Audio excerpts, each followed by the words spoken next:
1ஆம் நாள் தொழிலாளர் தினமாக நாம் ஒவ்வொரு ஆண்டும் கொண்டாடி கொண்டிருக்கிறோம். உருண்டோடுகிற ரயிலை ஓட்டக்கூடியவர் ஒரு தொழிலாளி தான். இடையை நூற்று நல்லாடை நெய்பவன் யார் என்று கேட்டால் அவரும் தொழிலாளிதான். இரும்பு காய்ச்சி உருக்கபவன் யார் என்று கேட்டால் அவரும் தொழிலாளிதான். மிராசுதார்களை மேனாமினுக்கு வாழ்க்கைக்கான பொருள்களை உருவாக்கி தரக்கூடியவர்கள் தொழிலாளியாகத்தான் இருக்கிறார்கள். கடலில் மூழ்கி முத்தெடுக்கக்கூடியவனும் தொழிலாளியாகத்தான் இருக்கிறார். உழுது நன்சை பயிரிடக்கூடியவரும் தொழிலாளிதான். அந்த தொழிலாளியுடைய இனம் மகிழ்ந்து கொண்டாடக்கூடிய திருநாள் தான் மே தினம் என்று நம்முடைய அறிஞர் அண்ணா அவர்கள் சுட்டி காட்டியிருக்கிறார்கள். அத்தகைய சிறப்புமிக்க தொழிலாளர் தோழர்கள் தங்கள் உரிமையை வென்றெடுத்த மே நாளில் உலக தொழிலாளர் அனைவருக்கும் நான் இந்த நேரத்தில் என்னுடைய நல் வாழ்த்துக்களை மகிழ்ச்சியோடு தெரிவித்துக் கொள்ள விரும்புகிறேன்.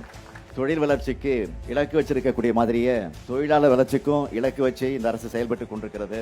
எந்த முதலீட்டு திட்டத்தை தொடங்கி வச்சாலும், எந்த ஒப்பந்தம் கையெழுத்து போட்டாலும், அப்போ நான் முதல்ல கேட்கறது என்னன்னா, எவ்வளவு பேருக்கு வேலை கொடுப்பீங்க என்று முதல் கேள்வியை நான் இதை கேட்பது உண்டு.